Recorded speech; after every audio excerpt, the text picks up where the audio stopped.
In this video, I want to look at the way PTSD has shaped my life and also some of the gifts, the ways that I've partnered with the condition to make the best of it. Because I certainly got a lot out of books like Success with a Positive Mental Attitude in terms of accepting who I am and doing something great with it. And it helped that I had biographies of really successful people who probably had various things like this happening themselves. Certainly some of our better and more accomplished inventors and thinkers and etc. were unusual, and in a certain way were partnering with traits that may or may not have been fully healthy, but that were very strongly developed for some reason and could be used in a variety of ways. So, for example, my hyper-focus on one thing with full attention until complete, I turned that, rather than getting overwhelmed with the normal contractor paradigm of running a, that a successful company is running 2 or 3 jobs at once, blah, blah, blah, blah, blah. I just knew I felt really stressed whenever I tried to divide or have a wide spectrum type of attention. That what I needed was really intense focus on one thing until it was totally done. I knew, so for example, in my company, I deleted the idea of doing maintenance because that's wide spectrum awareness, which makes me really nervous. And I do one job full attention until complete, and then I turn that into a selling point. And I explain quite accurately to clients, my jobs are done early, you're going to get my full attention, you're not going to have me divided on 2 or 3 different jobs. I am there until the last day and everything is done. Clients love it. And so lemonade out of lemon. In other areas around my creativity, I'm a highly creative person. Now this ties back into I've got this hyperactive brain that is terrified of stopping. So I studied grounded imagination, which is a cornerstone in effective design. What grounded imagination is you run through thousands of possibilities and then you cross-reference those with available materials, low maintenance, endurance of materials, cost of materials, labor cost, aesthetic benefits, style, and you ground those millions of possibilities down to a few that give the most potent return on investment for the client. I often chat with some of the 5-star hotel general managers as I'm traveling around the world because I can spot opportunities that their designers missed to dramatically increase the guest experience for a lot less money. Of course, it's easy to do with tons of money, but that's not a grounded design. You're looking for ways to achieve more with less, or a lot more with the same. That's what makes design exceptionally valuable when it has those traits. So, taking a very active mind that was going to be active about something, I knew that, rather than fighting it and kind of doing quieting meditations following a Buddhist approach, I took it in the other direction. And I said, okay, let's systematize all this frenetic mental activity. Now, as a result, I have notes on about 100 to 1,000 lifetimes worth of creative projects. I have designed cities. I have quickly outlined hundreds of movies that I would want to see more than a lot of the movies that I've seen. I've outlined hundreds of books. I've written 5,000 poems. I've done drawings. And I've developed a system of sorting through all these different possibilities to find the ones that speak to me and speak to the other limitations of my condition. Namely, because I'm compulsive when I do a project, which means if I do a big project, I could burn out. In fact, when I lost 80% of my energy in my first big wave of chronic fatigue, it came from putting myself in a position where the project was too big for my body, having a high-pressured, nagging client that, remember, when you're traumatized, everything feels like this life or death thing. So, a normal person would have just said, back off, idiot. It takes whatever time it takes. No. This has got to be done. I've got to please this person. So I put that frenetic energy and the focus wall, and then I add a big, dollop of incredible diesel fumes on hot days and not enough hydration, and I was on my back for 3 months, and it took me years to get back even half of the energy I had before that. So this is where that single focus can become an enemy, and it's up to me to kind of intuitively feel, do I have the reserves to manically do this? Because I don't get to decide whether to do it manically or not. I get to decide whether to do it. If I do it, it's going to be, intense, anxious, manically doing. So I pick things that I can do. For example, my current routine, since I've had enormous kind of emotional trauma in the last year and I'm at an incredibly low ebb, is I do a job for 2 to 4 weeks,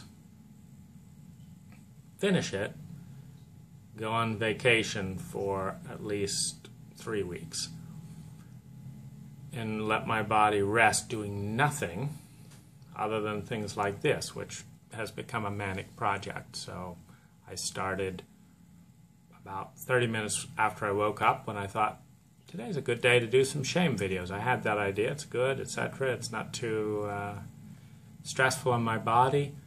Well, there's so much to say about this that, it's now 8 in the evening, and I'm still driving my body to get the last bit out so that it's done and I can rest again.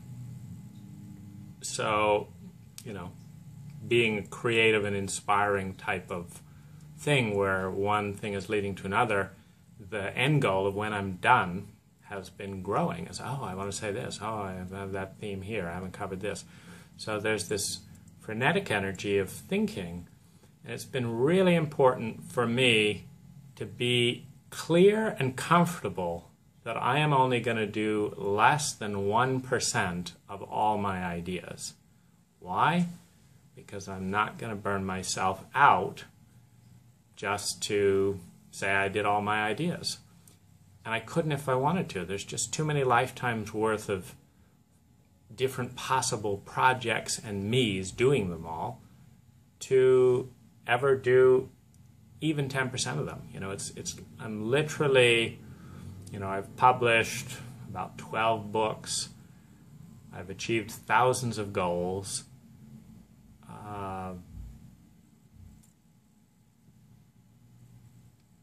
I've done a variety of creative projects in different mediums.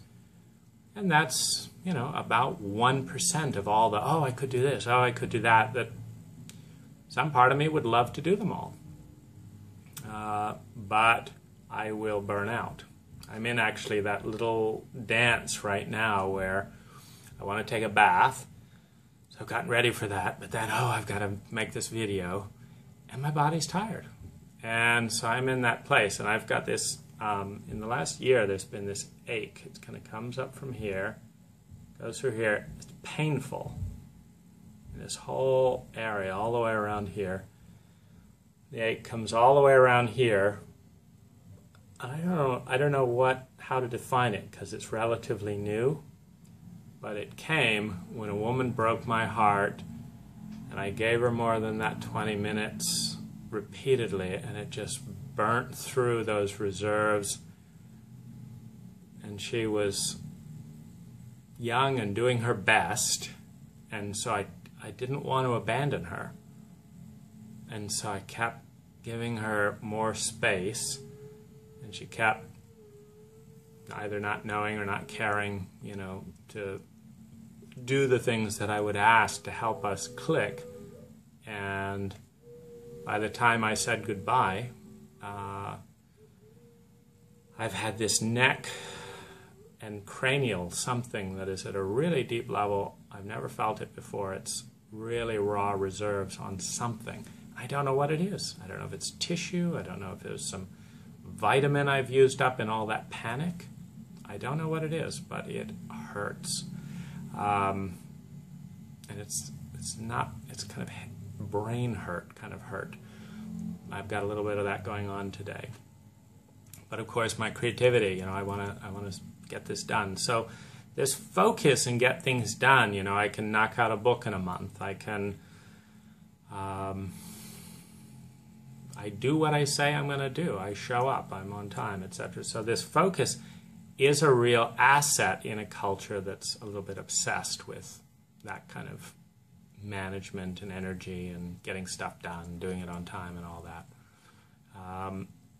So in that sense, I'm a little lucky to be born in this modern culture at this particular time. And I would say that accepting who I am allows me to compensate and accommodate a lot of this. And here's what I mean. I accept that it's about 1 in every 250 to 500 reasonably nice women that is going to click really well with me. And I've had women, you know, tell me that this is the most amazing, growth-filled, insightful, dynamic, beautiful, loving relationship of their life. And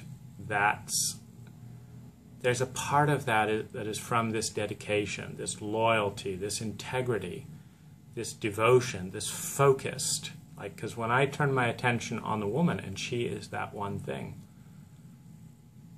I listen for hours. I'm totally present. I track her.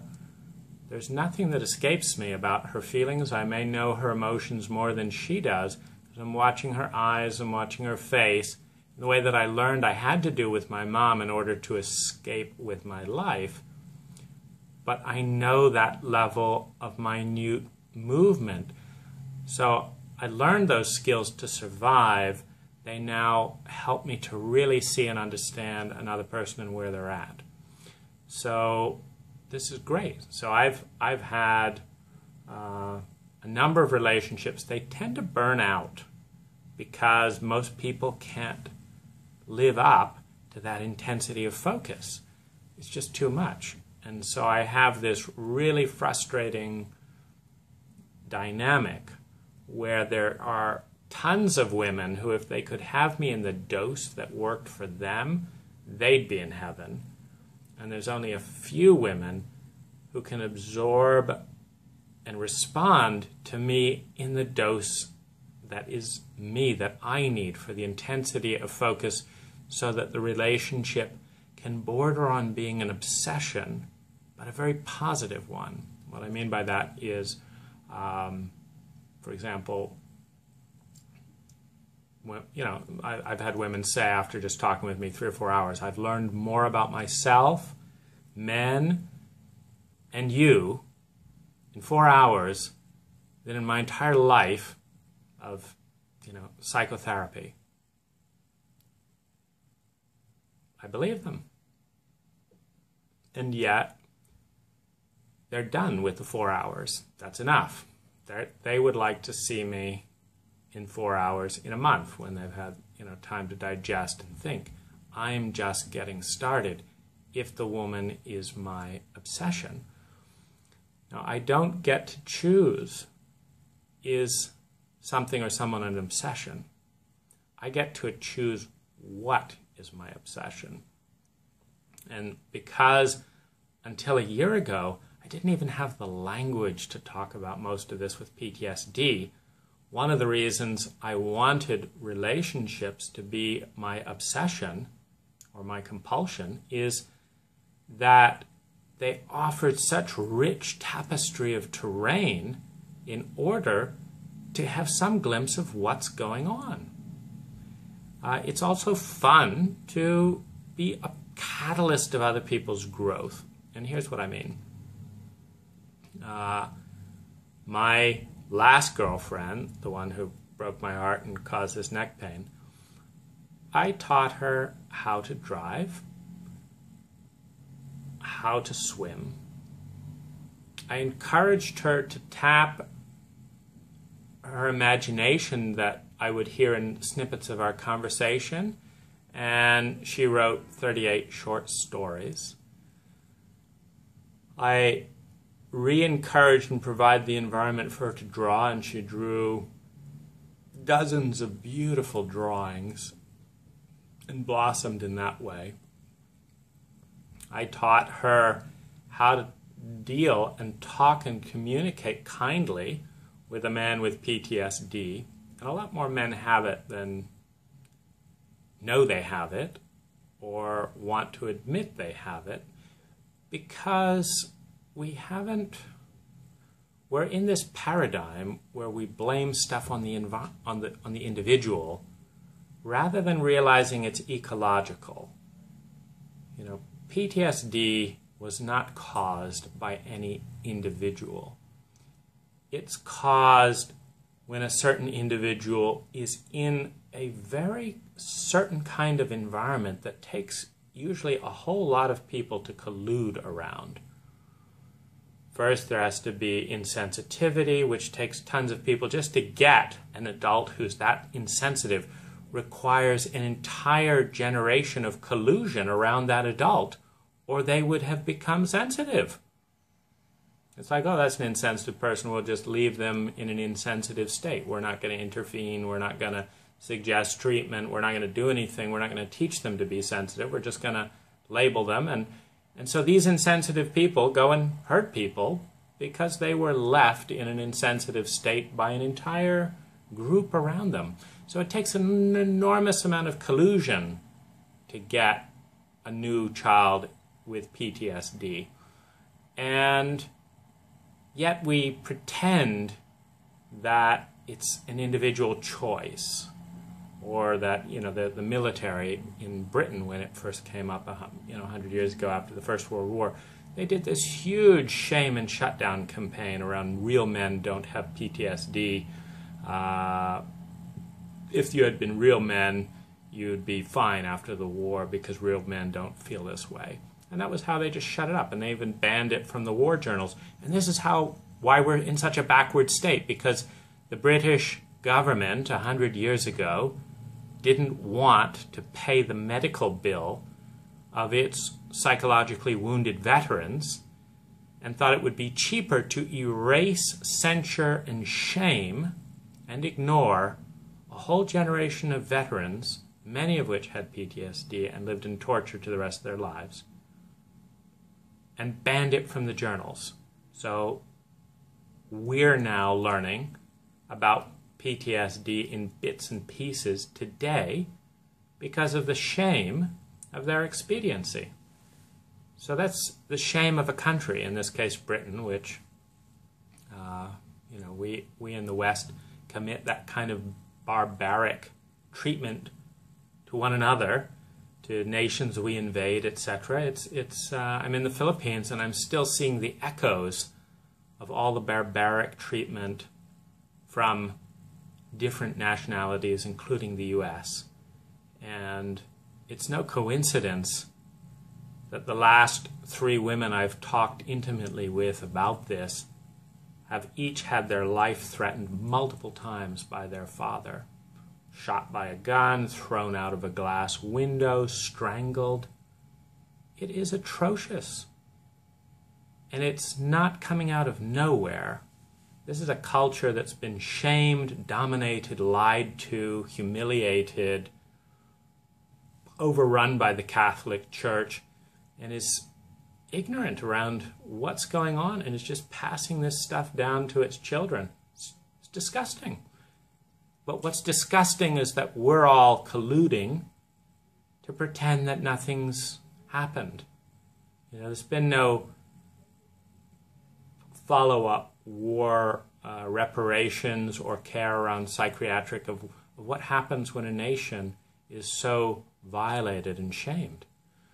And we're hunting around for terrorists, i.e. people who are in so much terror that they are so numb and disconnected from themselves and others that they don't think much about blowing themselves and other people up. And we're spending trillions on that rather than on healing the terror. We don't have terrorists.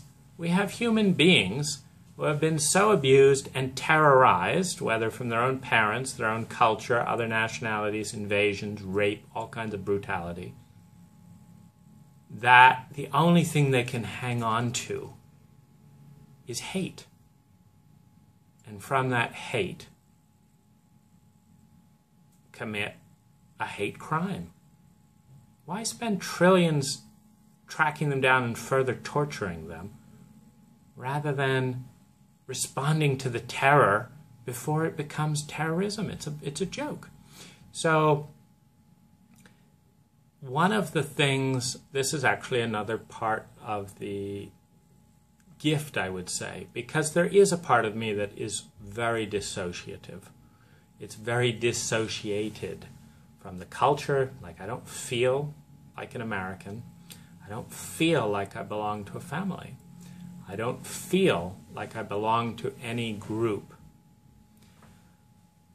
Now, throughout history, shamans have dissociated, using substances often, have dissociated and had profound insights that were not limited to the blind spot and programming of their culture. Trauma victims at times have the same dissociative altered state, sometimes profound, sometimes very beautiful, because the dissociative state, leaving the self, leaving the group, leaving the community, going out there into a part of the brain that is not bound by anything you've learned in this lifetime, allows certain perception that other people who have always been associated, I'm part of this family, part of this country, part of this community, part of this dogma, part of this religion, part of this group, cannot see. And this is both a loneliness, and this part of me that is dissociative and dissociated sees a lot of obvious stuff that most people take a few hours of talking, like I might see it in a moment. And after a few hours of talking, a pretty intelligent, imaginative person who's not afraid to go out there in their thoughts will start to understand that terrain, which has been my home. My home is in that terrain because there was no safe space in any person, in any group, in any country. Like, I remember coming back from Canada, as an aside, and and I wrote to an office in, it's like I'm trying to figure out what it means to be a citizen. So I've been out of the country since I was 10. I'm coming back. I've heard about taxes and stuff. I have no connection. And I write to a federal agency. I said, I'm now, 19 years old. I'm going to start up my landscape business again. And, what should I do? Who should I talk to? What agencies? What? I never heard back. And this is the level of, apathy and dissociation between a country and its citizens. I'm sure it was some underpaid, narrow-minded box person who just said, I don't want to waste my time with this. I don't represent any government or anything. I'm just doing my job as I'm paid to. And so there was no one to kind of receive that and have that conversation between me and my country.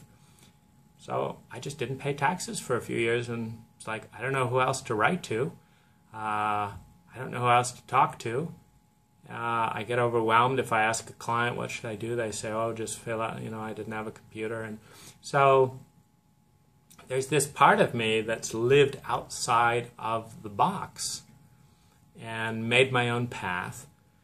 And that gives me incredible confidence and independence because it's worked. Meaning, I left home, did my own self-designed homeschooling program, and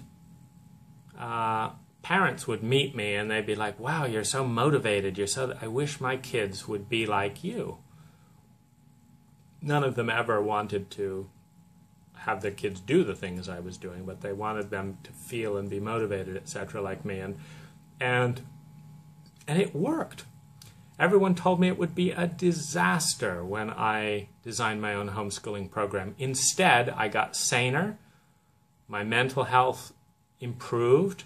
I focused on yoga, meditation, creative writing. All of my articles were published in a relatively major newspaper, and the editor told me that because I was so nitpicky and doing that kind of total focus on one thing at a time, she said I'm the only author. She never had to edit. My education program worked when everyone said it would be a disaster. My business worked when everyone said that's not how you run a business. The way I built my first house within $300 of budget, ahead of schedule, without any stress, worked brilliantly despite people saying it couldn't be done. I even did it no money down. By studying and applying the things that made sense to me and being very selective and tuning everything else out. So I have this ability to follow a train of thought or design something. And a lot of what I spend my time and energy doing these days is, like, I travel around to 5-star hotels and I grade every aspect of the hotel. The landscape design, the interior design, the exterior design, the service. I put together a budget, what they're spending. I talk with various people, and I rebuild the hotel in my mind from scratch. And when I see big anomalies, like I was at one of the nicer 5-star hotels in Cebu just the other day, and they were getting 10s and 10s out of 10s in a number of areas. And then it came to sound quality in the room, and they got a 4 out of 10 in that area. It was really big because people weren't wanting to have sex because the walls were so thin. And yet they're going there and spending, $200 to $400 a night for a romantic getaway, only to have their sex life sabotaged by thin walls in the hotel. So this was collapsing the whole hotel's value significantly for the price of repairing that poor sound quality, which I did some research, was around $100 to $200 per room. And so I saw this as a huge value opportunity. And I spent 3 of my hours talking with the general manager, looking at materials, running interference with their, their general designer, because I want guests in that hotel to enjoy their sex life. That's important to me. It's important for myself. But it's also a hotel that's that good, that's that beautiful, with staff that they all greet me with this wonderful sign and heart gesture and, good afternoon. I don't want to be annoyed at all those people because I'm hearing the phones, the TV, the babies crying in the next room on both sides because the architect did not think about sound quality. The visuals are exceptional. As a result of that passion, a renovation is beginning as we speak on several fronts, one of them being sound, another is food, there's some dietary things. This is what I do. I don't get paid for it,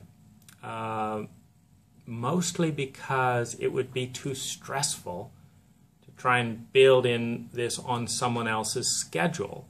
I don't need the money. I can currently make enough to work a month intensely and fanatically, provide exceptional value, and then give away all kinds of time and expertise. So these are kind of some of the strengths, some of the gifts, and some of the challenges that pros and cons, ways to work with it. And I think, most people tell me that I'm incredibly lucky without knowing the backstory, without knowing what bit is limited by, how much I've redesigned my whole life. Like there's just every nuance of my life, from the time of day I go to work in the morning, how many hours I work in the day, what jobs I take on when, how big the job. There's every aspect of my life is organized around my limits of having PTSD, and yet all of my successes are also piggybacked on things like the extraordinary, focus and design skill that I've actually developed consciously rather than repressing, to a point that some people will call me a genius, and it's just incredible focus in some very unusual areas that gives me 5, 10, 100 times more lucidity, awareness of distinction, articulating ability in that area, which is driven by terror, the need to escape terror. So it's kind of the partnering of excellence and sickness. And I enjoy both of that.